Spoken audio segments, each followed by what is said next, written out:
Hi guys, and welcome back to my channel. If you're new here, hi, my name's Eleanor Rose and I run a publishing YouTube channel, and today I'm talking about how I promote that channel. Almost been 6 months now since I posted my first video on YouTube, which is insane. It feels like I only started like yesterday, but at the same time I'm aware that I've already posted so many videos and it has been a roller coaster of a journey, but overall very fun. I wanted to talk today about how I promote my channel because it was literally only this afternoon that I came up with the idea for this video. I was talking to friends and family and trying to say I'm really trying as much as possible on social media, but I'm just not getting enough views that I want at the moment. And I thought, okay, let's have a bit of a brainstorm and let's reflect and let's see how am I actually promoting my channel. So I've split it up into a few different platforms, and then I'm going to go through exactly how I do it for each of those platforms. Just for context, while watching this, it is... when is it? It's May 2021. I've almost been on YouTube for 6 months now. I have almost 900 subscribers and I'm on, I think it's 1,260 public watch hours. The thing is with my channel is it's a very niche channel, so it's about publishing, it's about books, which does not appeal to everyone, which I'm very aware of, but that's also a kind of reason why you should do YouTube, because you should have that niche, which is in another one of my videos, which I'll link down below. But back to the main point, I can only promote it so much because not everyone will be interested in the topics that I talk about. First of all, we have Twitter. I started my Twitter account the same time as I started my YouTube account for this reason. I wanted to use my Twitter to bring people to YouTube, and so it's only right that I continue using that. So the things that I do on Twitter, I will follow as many people as I can. I will follow people that already work in the book publishing industry, and then I will follow people that are I know are publishing hopefuls, so people trying to get into the industry, because they're my target audience for my channel. And then another thing I do is I like to support people who are in a similar position to me. I don't like the whole competition idea because I'll probably lose if there is some kind of contest. So people that are doing similar things to me, trying to demystify publishing, I guess, I'll always like retweet their things where I can and basically just open up those good connections with people. I'd rather be on like good terms with those people, and then in future if I ever need their help sharing, promoting things, they'll be on my side, if that kind of makes sense. And I also just think it's good to obviously just connect with people, like we're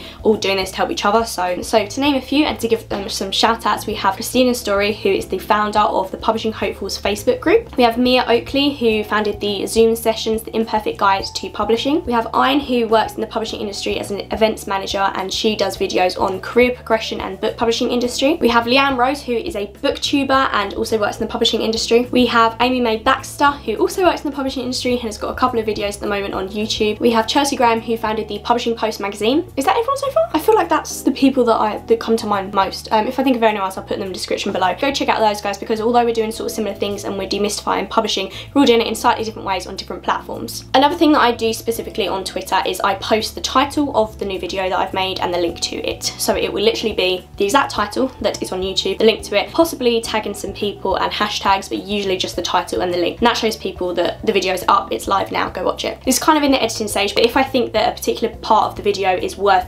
promoting and putting on social media, I'll label it in a yellow colour and I can come back to it, put them all together and create a snippet video for you guys. It's almost like a trailer for that video. I'll then post that on Twitter and say, here's a snippet, go watch the full video here. Or if the video is not out yet and I'm just building some buzz, I'll say this is what you can expect, make sure you watch out for it and subscribe here. What I've been trying to do recently as well is, now that I've got so many interviews on my channel with publishing professionals, I'm trying to merge them into one promo video. For example, a video recently I put out was Rome wasn't built in a day. A couple of my interviews said that. Another one I did was about book recommendations. I put these lovely ladies all together and created one video about what their book recommendation was. So all those kind of things are like free for me to do. They're not really asking anyone to do anything. It's just a bit of entertainment, but it's also saying if you want to watch the full video, here it is. And another thing I do on Twitter is always retweet job vacancies that are available. The whole point of my YouTube and my Twitter is to help people that are trying to get into the publishing industry, etc, etc.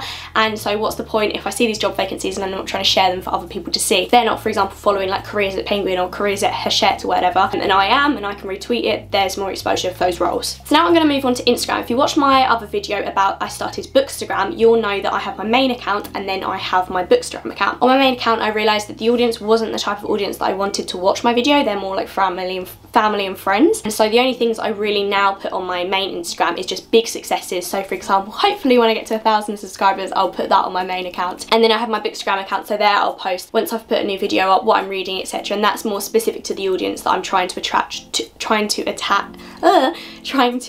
for my channel. So I will literally create snippets of people's headshots that have done an interview on my channel and a short quote from their video that I think is quite quote worthy. And I can't remember who said this, but they were basically saying that when you're creating content, it's important not to just always do paid advertising, promoting something. You just need to be a bit genuine at the same time. And so although I'm not like asking people to buy anything, or I'm not getting commissions or anything, I feel like sometimes it's a bit pushy if I'm constantly like, watch this video, and that's all I'm doing, and then I'm buggering off and I'm not using the app for those kind of like authentic purposes as well. I want to post genuine things about me, what I'm reading, etc. Then we move on to Facebook. I don't typically post a lot on Facebook about my YouTube, similar reasons for my main Instagram account. It's more family and friends, so I'll post big successes if I think a particular video might suit that audience well, and just anything a bit more personal because it's family and friends. And on the other side of that, LinkedIn, again, I'll post big successes, and then I'll post things that are more professional. So rather than kind of vlogs that I might put on my Facebook, on LinkedIn I'll put more professional educational videos. The snippet videos that I also talked about when I was talking about what I do on Twitter, I'll post them on LinkedIn as well, putting the links to my videos every time I've got a new video, the title and the link. And with all these things as well, I think it's really important to tag people. I tag people on LinkedIn, and I tag the company that they're working for every time I do an interview.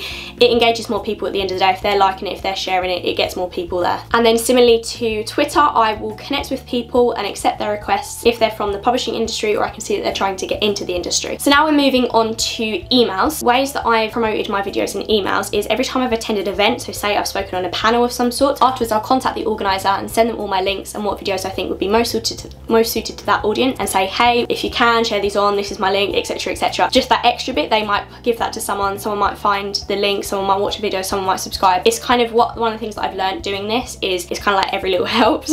Thanks Tesco, because sometimes I don't see the impact of something, but I know deep down that there might have been a way that they came across my channel through a different route. And another thing I did was email university lecturers. So I did some research about all the universities in the UK that offer a course in English language, English literature, publishing, creative writing, anything along those lines, and I tried to look on their staff page, and I found out who the lecturers were, and if it was available, found their email address, and then I'd emailed them and say, hey, I have this resource of this publishing thing, I hope it might be useful to some of your students, please do share it and check it out, etc. And from that I got something, so every little helps. And then we have, kind of similar to email, we have my newsletter. So I started this 4 months ago now. I've sent out 4 monthly newsletters, and again, this is just a way to promote my channel. So I have on there pictures from my videos, so I don't tend to use my thumbnails on my newsletter because my thumbnail, I guess, can be seen anywhere and it doesn't necessarily always attract people. So I do different like snippets that you won't necessarily normally see on the thumbnail. For example, one of my videos about audiobooks, the thumbnail is me with headphones on listening to an audiobook, whereas in my newsletter recently I put a picture of the actual audio recording studio that I went in for the day. So people think, well, what's that about? I didn't see that, and etc, etc. So that's another thing I tend to do, just try and create snapshots of my videos to use for my newsletter. Then I'll just do a really short description, like 1 sentence about what that video is about. I also hyperlink everything in my newsletter, all the pictures, the titles. If I even just reference another video, I'll hyperlink the word video and take you to it. I have separate pages as well, almost like divider pages in my newsletter, that's literally just a word that says subscribe and then a little image of a video for people to go and subscribe. And then finally on my newsletter as well, I do worksheets and pages in the newsletter related to the content that I've produced. So recently I did a mental health awareness week vlog and books about mental health video,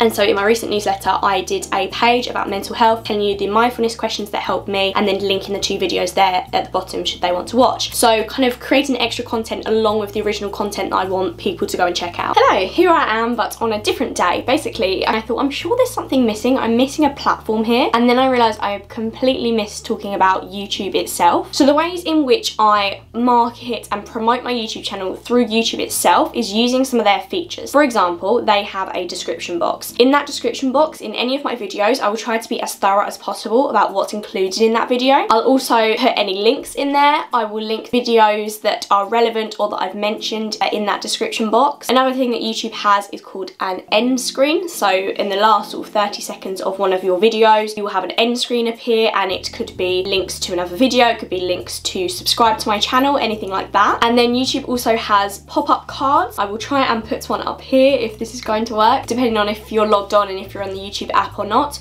but they're essentially little pop-up things that say a title of a video, and you can click on that and then it will take you to another video or a playlist, whatever, and you're allowed, I think it was 5 of them per video, so I tried to put those in as well, link in my other videos. If people are bored of the video that they're currently watching, they might see the title of another one of my videos come up and I'll click on that. I also read a thing of this being not that productive, but YouTube does have hashtags, so when you're uploading a video you can put tags in, so I'll put like publishing publishing, books, Bloomsbury, day in the life, anything like that. I don't think they're actually like shown in the video or the description or anywhere like that. It's just more of like an AI thing, like for the background, for the algorithm, etc. I also try in my videos and on my channel in general, the way I promote it in a way is working with other people. So I have interviews every week, every Wednesday with an industry professional. I also get given proofs and stuff, and so people that I'm working with are more likely to share my videos as a result because they're in it and they're involved in it. So that's kind of like another sidestep way of how I use the YouTube app itself. I just use it with other people. And then finally, what's probably the most obvious for other YouTubers out there is looking at the YouTube analytics. So this is a free resource from YouTube for when you are uploading content. It will give you details on where people dipped out of your videos, gender of the people watching your videos, what countries they're from, what's the average time that people spend on your videos, how many subscribers you've gained in the last month, like anything you can think of, YouTube Analytics has it. And I do like to spend time every single week after every video seeing how well a video is doing, where people drop out, what could go differently next time, like learning from that. So yeah, just wanted to add in here that YouTube I use itself as well to promote my channel. So all of that basically is online, and the majority of my promotion is online for kind of obvious reasons, for accessibility, for ease, because of the fact that it's YouTube and so that's already online. But in person, what do I do? Well, at the moment we are coming at the other end, fingers crossed, of the coronavirus COVID-19 pandemic. So if I am seeing family and friends in person, I will just drop something in there. A lot of the time people are really nice and they're asking me how it's going, and I'll say, you know, I'm almost at 900 subscribers, or I've posted a video on this, and just try and encourage them. If you're not already subscribed, please do check it out. Another thing I like to do in person as well is give a recommendation to that person I think the video would most suit them. This can be particularly tricky if you're not that comfortable with the person, or if I don't know them that well, but particular friends and family, if I know their likes, their dislikes, and what they're interested in, I can say, actually, I posted this video, I think that will be quite good for you. And that's almost like a personal thing for them as well, that I'm thinking of them, but also it's, I wouldn't want to recommend a video to them that they're not going to like or find useful. So that's everything I do, kind of like depending on a platform or in person. And in general, to promote my YouTube channel, I try really hard, I really do, and I will blow my own trumpet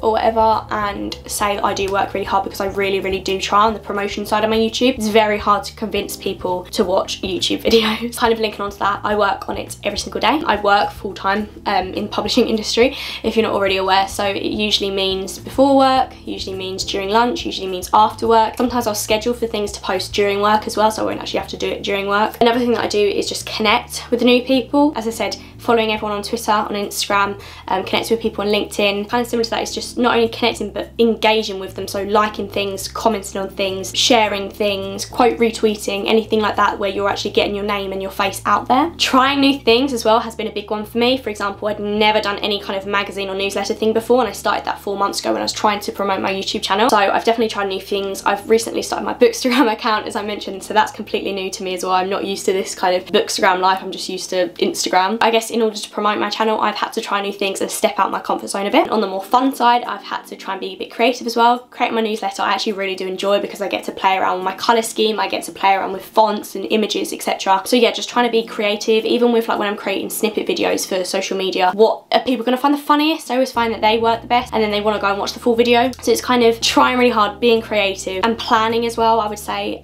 just like being really consistent with it. Sometimes I often plan the promotion that I'm going to post, the snippets that I'm going to post, etc. You don't want to promote loads of stuff in 1 week and then be completely MIA for the next 2 weeks.